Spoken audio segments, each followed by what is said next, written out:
What's up, everybody? It is your girl, Lorato Marie, and welcome back to Daughters Who Roam. For all of my new subscribers, welcome to The Vibe. I am so thankful that you've decided to tune into this side of the internet and join us for these honest conversations about solo travel, exploring the world as a Black woman, and living abroad. For my subbies, day ones, those that have been with me for a while, I really appreciate the support, the constant conversation. And today we're going to keep it going with my three top picks for neighborhoods that you should stay in if you're traveling to Bahia, Salvador. All right, guys, so I told you what we're talking about today. Let's jump right into it, okay? So Salvador, Brazil is one of the most culturally rich places that I think I've ever visited outside of Africa. And maybe Thailand. Okay, it's culturally rich and it was very resonant, let me say that. So I began my search and I was told that there are two places that foreigners usually stay. One is Barra, which we would pronounce Barra, but they say Baja. And the other one is Rio Vermelho, which is pronounced in Portuguese Rio Vermelho. Now, these two places are absolutely gorgeous to me, okay? Because of the beaches, because of the paintings, like the murals on the wall. That's why I love them. I do want to be honest though. You will notice that in Salvador as a whole, the buildings are not as pretty. The buildings are very much underwhelming because of the ocean water. The sea ocean water has like really stripped away a lot of the paint. So you may look around in Salvador and say, whoa, this place looks a little run down in terms of the buildings. But that's part of its charm, okay? Now, those are the two neighborhoods that I stayed in. Those are the top two neighborhoods that are recommended for first-time expats, people who want to swim, and if you want to have a chance of having someone speak English, then you would go to one of these places. I'm going to be honest. I found one person, okay? And it was on a whim that spoke English where I stayed. So I wouldn't bet on that. But both of these places have really cool, just qualities to them that we're going to talk about in this video. And I'm going to throw in a third place that is up and coming that my friend actually stayed in for a few months, and it's sandwiched right between the two. Not only is it sandwiched between the two location-wise, but also price-wise and by accommodation. So let's get right into it. We're going to start with Baja. So Baja is the place that I stayed in first. It was where I landed. Each of these places are like 30 minutes away from the airport, so no big deal there. But Baja was really cool because it's got the promenade that you can go on where there's all of the live music. There's a slew of restaurants. It's right like Forró de Baja, which is the beach. It's with the swimming pools, like the easy pools that you can kind of swim in and wade in. Well, that's in Baja. And what I can say about it, I think it's very easy to walk around, especially on the promenade area. It's easy to be entertained. You've got the lighthouse that is like footsteps away from where you are, especially if you stay close to the coast. You can walk in Baja to get your food. There's plenty of stores, cafes, restaurants, and there's also a mall that's pretty darn nice, okay? The Mall of Baja was like a 15-minute walk from where I stayed. I was able to go there and get my SIM card, do a little bit of shopping. That's where I found my Black Madonna, and yeah, I feel like that area pretty much encases everything that you could want or need. It's also near the most famous beach that people go to on Saturdays. Oh my gosh, I'm trying to remember the name. I forgot it. I'll put it down here. But yes, that's the beach where it was like a lot of people, okay? Now, What I think makes Baja cool is, again, its accessibility to just like being able to do touristy things. All right. You will feel a bit safe because there's a lot of tourists even coming in from other parts of Brazil. And the promenade is well lit. Of course, you've got police presence along the beach and along the boardwalk. People are working out on that boardwalk all the time, okay? All the time, morning, noon, and night. And I mean, it's really nice to look at. I'm not gonna lie. But it's rain or shine, you will see folks working out. You will perhaps stumble into sambas. And yeah, it's a really nice place to stay in. I stayed there for 10 days and I thought, Baja is potentially a place that I could return to. Now, I feel like of the three locations, Baja was maybe around the highest, okay? I'm going to tell you how much I paid for a 10-day stay here. And that was for a room. I got a room, which was really cool because I ended up, the host invited me and another guest out to a samba. We had a great time. And it was very helpful because there's just certain things that you need to know about Brazil that if the host can help you, especially with getting a CPF, which is something I'll talk about in another video. But the CPF basically allows you to order things online, like DoorDash and stuff like that. Okay, moving on to place number 2. Rio Vermelho, right? So Rio Vermelho is located at maybe like 15-minute Uber drive away from Bahia. And the cool thing about Rio Vermelho is that it is very much a kind of like this, I don't want to say quirky, but it's very bohemian. That's what they call it. They say it's the bohemian capital of Salvador. So you will find there beautiful murals. There's beaches as well. But I will say the beach here, such as Praia de Paciência, is quite strong.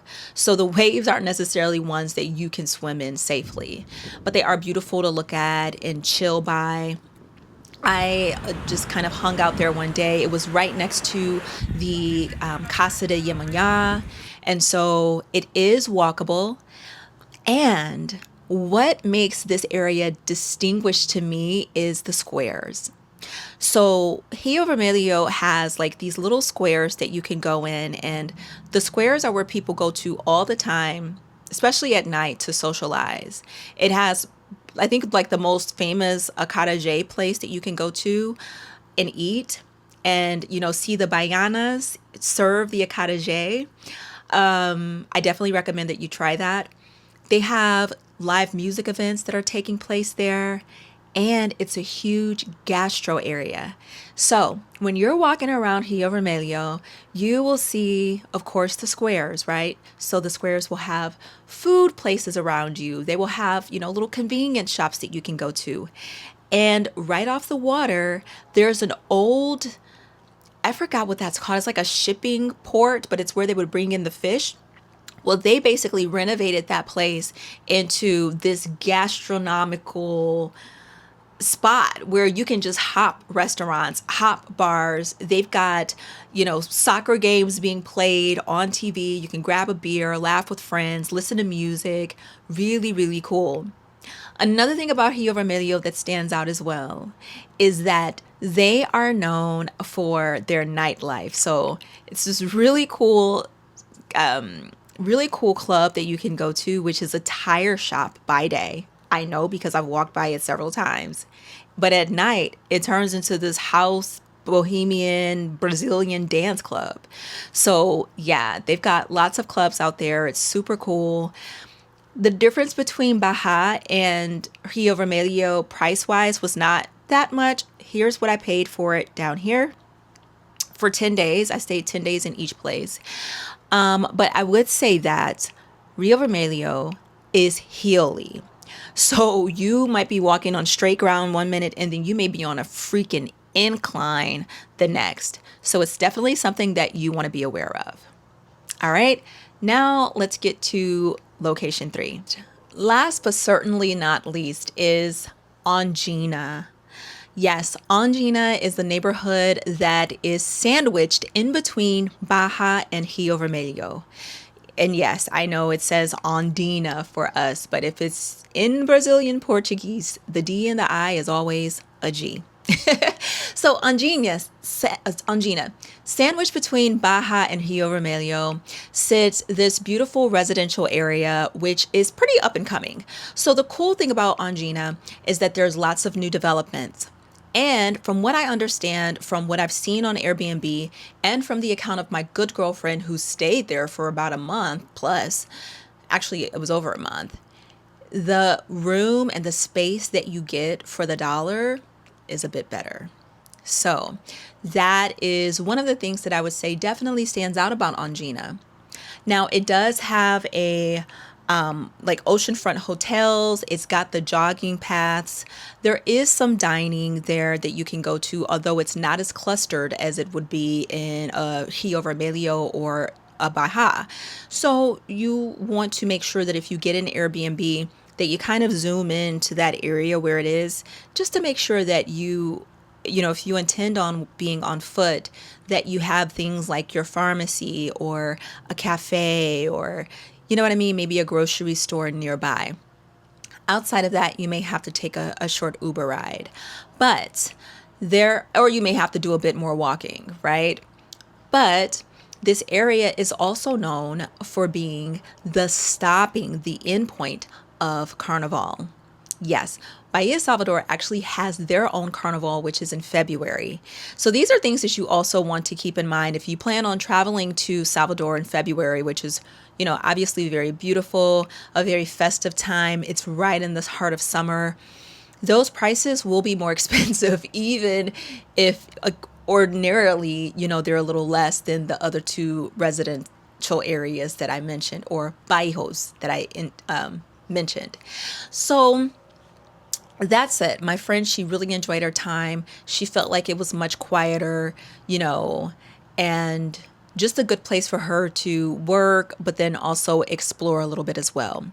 Now, I'm saying this: if you want to have just the easiest landing place where you don't have to really think about much, you leave out of your house and you can get most of the entertainment at your feet, Baja is where you want to be, especially if you want more beaches and live entertainment, right? Like live entertainment, walking on the promenade, seeing people play their music and you eating while they do it, okay?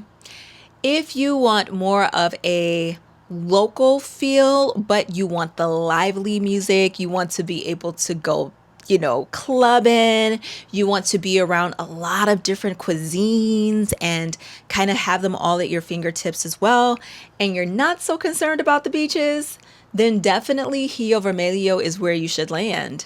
Because you would have just that. You would have just that, and it would be great.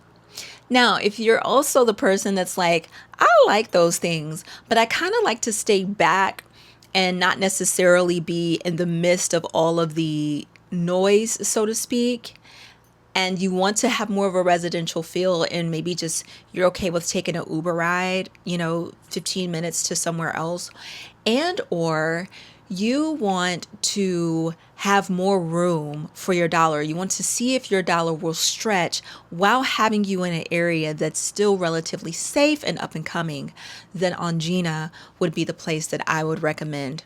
And this is just from my knowledge, y'all, and this is from my friend's knowledge.